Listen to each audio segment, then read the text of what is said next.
ஓ முருகா, வெற்றிவேல் முருகா, எனது அன்பு பிள்ளையே, உன் அப்பன் திருச்செந்தூர் முருகன் உன் வீடு தேடி வந்துள்ளேன் என்றால் அதற்கு நிச்சயம் ஒரு காரணம் இருக்கும் என்பதை நீ அறிவாய்தானே? இப்போது எல்லாமே தவறாகவும் நீ நினைத்ததற்கு மாறாகவே நடந்து கொண்டு வாழ்க்கையே போராட்டமாக ஆகிவிட்ட உன் வாழ்வில் தோல்வியை சந்தித்து நீ துன்பப்படுவதால் தான் உனக்கான நல்லதை நடத்தி கொடுப்பதற்காக உன்னை தேடி வந்துள்ளேன். கலங்காதே. போராடியதன் மூலமாக உனக்கு கிடைத்த தோல்வி கூட நீ கொண்டாட வேண்டிய வெற்றிதான் என்பதை நினைவில் வைத்துக்கொள். தோல்வி என்பது வெற்றி ஆகிவிடாது. ஆனால் மீண்டும் மீண்டும் நீ முயற்சி செய்தால் அது கிடைக்காமல் இருப்பதற்கு ஒன்றும் எட்டா கனியல்ல என் செல்வமே. முதல் அடியை இப்போதுதான் நீ எடுத்து வைத்திருக்கிறாய். இந்த தோல்வி என்பது வெற்றியின் முதல் படி. இதை தொட்டு விட்டாய் அல்லவா? தோல்விக்கு அடுத்தபடியாக இனி தொடர்ந்து நீ வெற்றிகளைத்தான் பெறுவாய். உனது கடினமான செயல்களும் சரியான சிந்தனைகளும் நிச்சயமாக உன்னை சாதனை படைக்க வைக்கப் போகிறது. இனி வரக்கூடிய நாட்கள் எல்லாம் உனக்கான இனிமையான நாட்களாக இருக்க வேண்டும் என்பதற்காக தான் உன்னை ஆசீர்வதித்து அருள் செய்ய நான் வந்துள்ளேன். சோதிப்பது கஷ்டமான நாளாக இருந்த போதும் சாதிப்பது நீயாகத்தானே இருக்கப் போகிறாய். நீ நன்றாக வாழ்வதற்காக உனக்கான வரங்களை தருகிறேனோ இல்லையோ, நீ முன்னேறுவதற்கான வாய்ப்புகளை நான் நிச்சயமாக தருவேன். என் ஆசீர்வாதத்தின் பலனை பெற்றுக்கொண்டு நீ பெருவாழ்வு வாழத்தான் போகிறாய். இப்போது உன் குடும்பத்தில் நிறைய பிரச்சனைகளும் மன உளைச்சலும் முன்னுக்கு பின் முரணாக பல விஷயங்களும் நடந்து கொண்டே இருப்பது எனக்கு தெரியும். காற்றின் திசையை மாற்ற முடியாமல் தவித்துக் கொண்டு படகில் தத்தளிப்பது போலதானே உன் வாழ்க்கை இருக்கிறது. இருந்தாலும் நீ என் மீது நம்பிக்கையோடு இருக்கிறாய். கலங்காதே. உன் வாழ்க்கை கப்பலுக்கு நங்கூரமாய் நான் இருந்து எங்கு நிற்க வேண்டுமோ அங்கேயே நிறுத்தி உன்னை காப்பாற்றி கரை சேர்ப்பேன். இனி ஒருபோதும் நீ கஷ்டப்படும்படியோ தத்தளிக்கும்படியோ தவிக்கும்படியோ நான் உன்னை விட்டுவிட மாட்டேன் என் செல்வமே. மற்றவர்கள் பேச்சை கேட்டு நீ இப்படி வாழ்ந்து கொண்டிருப்பதால் தான் உன் வாழ்வில் பல துன்பங்கள் வருகிறது என்பது ஒரு விதத்தில் உண்மைதான். ஆம், நான் சொல்வதை முழுவதுமாக கேட்டு புரிந்துகள். ஒரு சிலர் வேண்டுமென்றே அவர்கள் செயலுக்கு நீ தலையாட்டும்படியும் அவர்கள் சொல்வதையே நீ கேட்டு நடக்கும்படியும் உன்னை பொம்மை போல வைத்திருக்கிறார்கள். அதையெல்லாம் உணராமல் யார் என்ன சொன்னாலும் அதை அப்படியே நம்பக்கூடிய யதார்த்தமான ஆளாக நீயும் இருக்கிறாய்.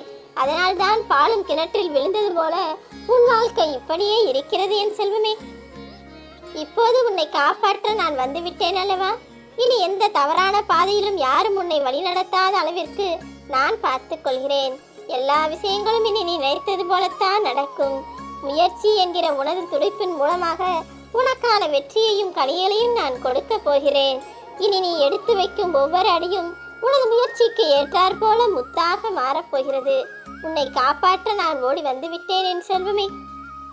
இனி உனக்கான அருளையும் ஆசீர்வாதத்தையும் செய்து உன் வாழ்க்கை நல்லபடியாய் மாற நான் துணை நிற்கப் போகிறேன். இனி எல்லாமே உனக்கு நல்லதாக நடக்கும்.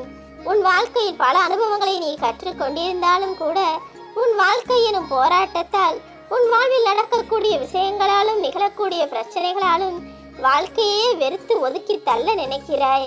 ஆனாலும் வேறு வழியில்லாமல் உன் வாழ்க்கையை வாழ்ந்து கொண்டிருக்கிறாய். சரிதானே? நீ என்னதான் முயற்சி செய்தாலும் உன் முயற்சியையும் தாண்டி வேறேதோ ஒரு விஷயம் நடக்கிறது என்றால் நீ புரிந்து கொள்ள வேண்டியது என்ன தெரியுமா? இறைவனின் விருப்பம் அதுவாகத்தான் இருக்கிறது. இதன் மூலமாக உன் வாழ்வில் புது தொடக்கம் வரும். எல்லாமே சரியாகும் என என்னை நம்பு. இன்பமும் துன்பமும் வாழ்க்கையில் இரு கரங்கள் போன்றதுதான். ஒன்று இல்லாமல் இன்னொன்று இருக்கவே இருக்காது என் செல்வமே. ஆனால் ஒன்றன் பின் ஒன்றாக நீ உழைத்து உனக்கான அடியை எடுத்து வைப்பதன் மூலமாக நிச்சயமாக நீ எதிர்கொள்ளக்கூடிய விஷயங்கள் எல்லாம் உனக்கு வெற்றி பெறும்படி என்னால் செய்ய முடியும். நம்பிக்கை மட்டும் உனக்குள் வளர்த்துக்கள். உன் வாழ்வின் நிலை மாறி சொந்தங்கள் உன்னை தூக்கி எறியக்கூடிய நிலை வந்தாலும் கூட வாழ்ந்தே ஆக வேண்டிய கட்டாயத்தால் போராட்டத்தோடு மனக்குமுறலோடும் நீ வாழ்ந்து கொண்டிருப்பது எனக்கு தெரியும். எவ்வளவு கஷ்டப்பட்டாலும் துன்பப்பட்டாலும் கூட பட்ட காலிலே படும் என்பது போலதானே துன்பங்கள் உன் வாழ்க்கையில் ஆடுபுலி ஆட்டம் ஆடுகிறது. கலங்காதே.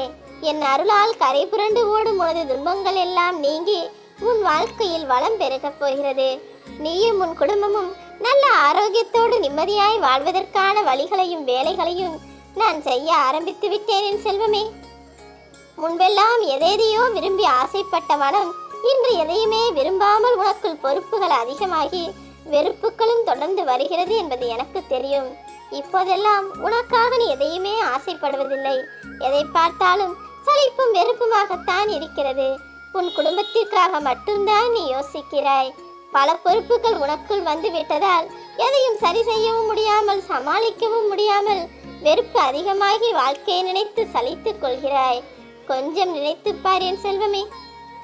உன் வாழ்க்கைக்கு ஊன்றுகோலாய் உன் அப்பன் முருகன் நான் இருக்கும்போது எதற்காக உனக்கு இந்த பயம்?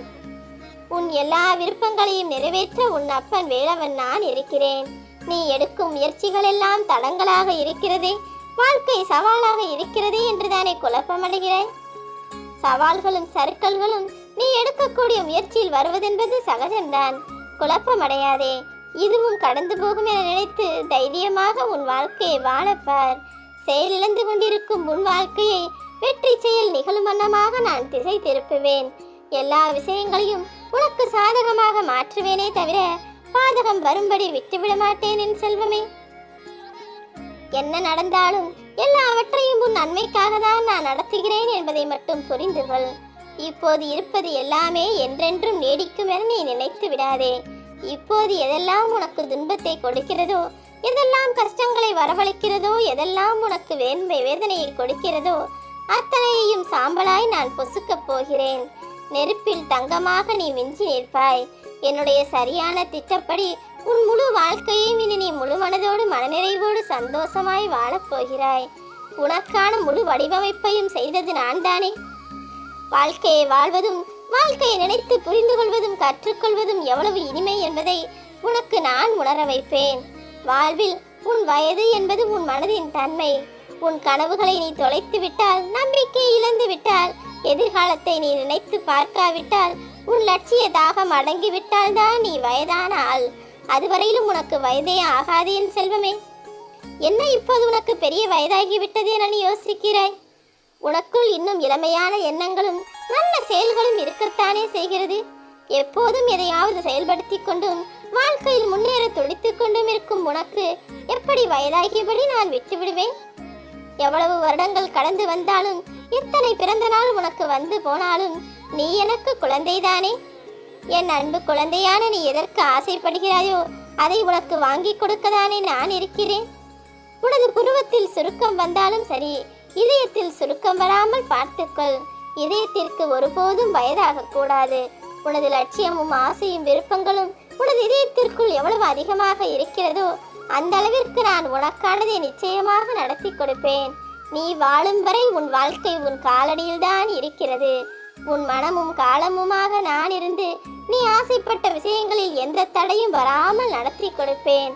உன் உள்ளத்தில் இருக்கக்கூடிய காயங்களையெல்லாம் கரைய செய்து, கவலைகளையெல்லாம் தூரமாய் தூக்கி எறிந்து உனக்கான செயல்களை சிறப்பாய் நடக்கும்படி செய்ய வேண்டியது எனது பொறுப்பு. உனக்காக என்றும் என்றென்றும் நான் துணையாய் இருப்பேன். கலங்காதே என் செல்வமே.